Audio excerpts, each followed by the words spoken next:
the judge. It's only the court will tell that. But, kailangan mo kasing para panigan ka, para ma-sure na mananalo ka sa case, para ma-sure na mag-grant yung annulment mo is, kailangan mo ng matibay na ebidensya, no?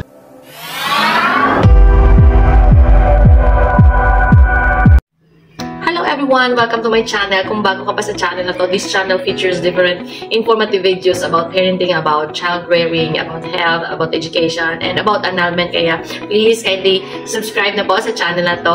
Makakatulong po yan to help this channel grow, and also paki-like na rin at paki-watch ang lahat ng mga videos ko. Maraming salamat sa lahat ng mga nag-subscribe. Umabot na po tayo sa 1,000 plus subscribers. Thank you so much for subscribing and also for watching my videos.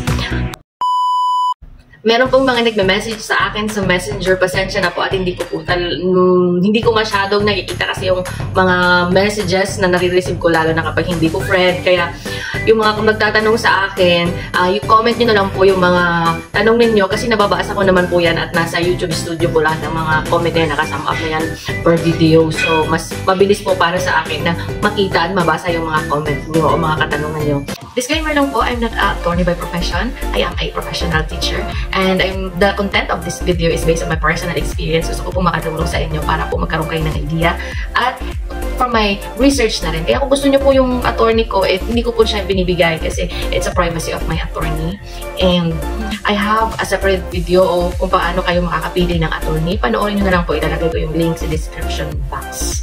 Ano po ako ipopromote itong libro na ito, Health and Home. Yan. Bumili po kayo, order po kayo nito sa Shopee. Lalagay ko rin po yung link na sa description box. Maganda po ito, makakatulong po ito sa inyo, lalo na sa inyong health, emotionally, physically, mentally, lalo na kapag meron kayong mga problema sa buhay, like pag-file na annulment, stressing at nakaka-distress din po talaga siya.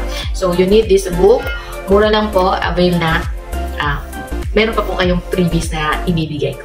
So, ngayon po ay sasagutin natin ang mga katanungan na nasa comment section at madami-dami na rin po sila. So, I need to bilisan ang pagsagot and I hope na you stay watching this video up to the end. First question po natin is from the video, 5 tips para mabilis ma-annul ang annulment. May question po dito, mag 3 years na kami hiwalay ng ex-husband ko po. Dito ako sa abroad, paano po sis manura ako ng mga evidences ko dati ng konbo ng ex ko at kabit niya. Tapos ngayon, hiwalay na daw sila. Mahirap talaga ba sa LDR? Ngayon, hiwalay kami sis. Nagbigay ako ng monthly para sa anak ko. Yung ex ko siya, nag-alaga ng anak ko. Tapos wala siya work sis. Hindi na kami ganun mag-chatting ng ex ko. Kada buwan lang siya chat pag-ask money. Okay. Hello ma'am. Pwede naman po kayo mag-file ng annulment. But kasi nasa abroad po kayo, kailangan nyo po umuwi ng Pilipinas to file an annulment. Ngayon, hindi naman po yan matatapos ang annulment. It's just one click, no?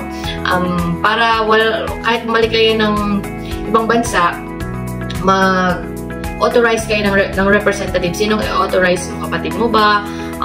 Or trusted person mo na pagre-represent sa'yo sa korte. Kasi kapag umuwi ka ng Pilipinas, may bibirmahan ka kasi na petition paper kapag magpapahit ka ng annulment. So, yan kasi wala na kayong masyadong communication. Mag-contact ka na lang ng attorney kung anong best na grounds for your annulment. Next question. Hi Cici, the same na video. Hi Cici, ask ko lang po, magkano po kagastos sa lawyer sis? Salamat sa share ng annulment experience mo sis. Thank you for watching po. Magkano ang nagastos po sa annulment? May previous video na ako nito kung magkano talaga may detail yung nagastos ko. Lalagay ko na lang yung link sa description box. Magkano ang nagastos ko sa annulment? Around mga 200,000. May iba pa na hindi ko nasama doon. So, mga more than 200,000. Depende po yan. Depende yan sa grounds, depende yan sa attorney, depende rin kung ilan ang witnesses mo. So, basta yung mga nagastos ko is, I can say 200,000. Panoorin nyo na lang yung video ko, ano yung mga details ng mga maaaring gastusin kung magpa-file ka ng annulment. Next question po tayo. From the video, magkano ang nagastos sa annulment case? Ang tanong, ano kaya pwede maging ground? Kasi since nanganak ako CS, then after months, iniwan ako ng parents ko. Iniwan ako sa parents ko. Dala niya lahat ng stuff na para sa unang baby namin. Ibebenta niya daw. Hanggang mag-years old, saka lang nagpakita ulit papa niya. So to be story short, 10 years old na anak ko at bilang ng araw nakita niya anak ko, ang ama niya. Pwede pa help? Ano pwede ground? Ganito man yun naman. kung para po sa akin na pwede po siyang maging psychological incapacity, mag-fall dun sa psychological incapacity. Kasi dun kasi sa psychological incapacity, meron siyang sakit sa pag-iisip na bakit hindi niya matugunan yung responsibility of being a father. So yun yung papatunayan niya yun sa psychologist based sa kanyang mga test na gagawin dun sa inyong dalawa na there is something, bakit hindi siya nakakaganda, hindi niya nagagampanan ng mabuti yung pagiging ama niya. So, pwede siya maging ground yung psychological incapacity. Next question, tanong ma'am, 12 years na kami hiwalay at mayroon na siyang sariling pamilya na iba. Paano ba i-file yan? I-reply po dito, ma'am. Ma'am, dito na ako hindi ko na kaya mag-reply isa-isa. Masyadong kung magta-type pa po ako, hindi ko ma-explain ng maayos. So, much better, dito ko na lang isagutin sa episode na ito. Kung gusto mo po talagang mag-apply, unang-una is, are you ready? Are you prepared? Mentally, financially? Kung prepared ka na, then go it. Find a lawyer. Yun po yung una mong gagawin. You need to find a lawyer. Meron na po akong video niyan kung paano pipili ng lawyer. Ilalagay ko na lang po. Panoorin nyo na lang po para makatulong po sa inyo.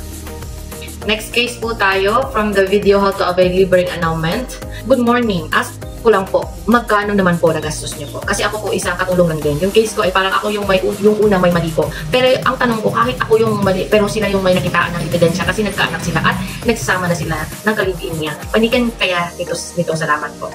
Hello ma'am. Yung nagastos ko po, nasabi ko na po nung nakaraan, 300, more or less 300,000 po yun kasi private po yung attorney ko. Nagkaroon po ako ng 3 attorney. Yes. Ngayon, kung kayo po unang may mali, sila may ebidensya, yung decision po niyan kasi, kung papanigan ka o hindi, hindi ko na po masasabi kung papanigan po kayo o hindi. It's only the judge. It's only the court will tell that. But, kailangan mo kasing, para panigan ka, para ma-sure na mananalo ka sa case, para ma-sure na mag-grant yung annulment mo is, kailangan mo ng matibay na ebidensya. No? Na, bakit kailangan i-approve ng korte na null and void ang kasal ninyo? So, kailangan mo siya ng matibay na ebidensya. So, ano-ano yung mga matitibay na mga ebidensya? Yan, kung meron na silang, if you have that picture, if you have that, wala na ba siya, hindi na siya nakakaganap, hindi na nagagampanan yung pagiging responsible husband and a father kung meron kayong anak. So, meron kang mga tao na both of you kilala ka. Ang mapupul kasi yan na ground is mapupunta siya sa psychological incapacity. And i-interviewin niyan lahat ng psychologist or test ng psychologist. So, kung mapapatunayan na meron siyang, something, or maybe ikaw din, or both of you have something, psychological incapacity to be with a husband and wife, is okay lang din.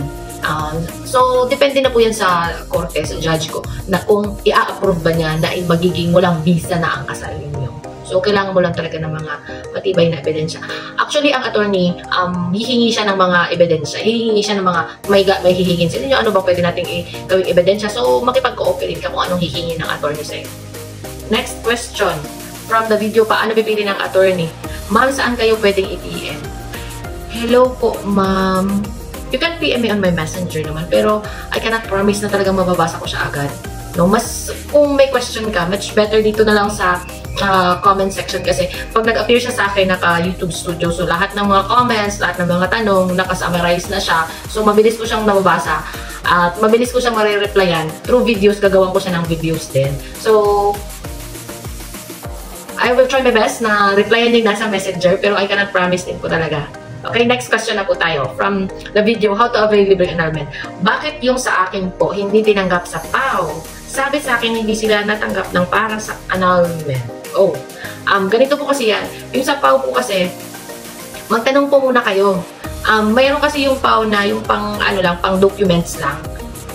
So, sa amin kasi, sa province namin, we have separate PAO. Yung PAO na kaakibat sa Regional Trial Court, yun yung meron silang office doon na tumatanggap ng mga cases.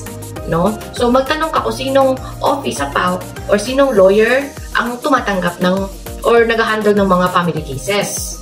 Kasi sa PAO, meron sa lahat ng PAO regional offices, meron talagang naka-assign na attorney for family cases and kasama na ang annulment doon. So, balik ka na lang ulit sa kanila.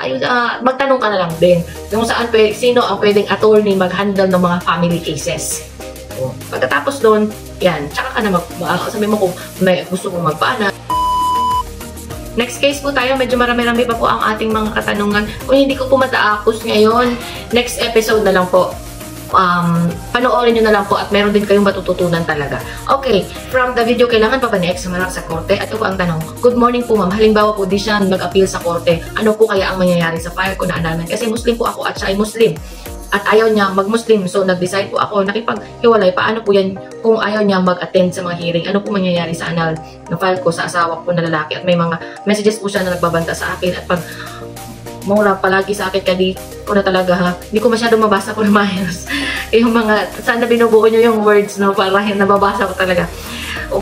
Hello po, ma'am. Kung hindi po nag-appeal si husband nyo doon sa korte, okay lang din naman, much better ngayon. Kasi kung mag-a-appeal siya, magkokontra pa siya ng mga pinag-file mo sa korte. Yung akin kasi, hindi rin naman din siya nag-appeal.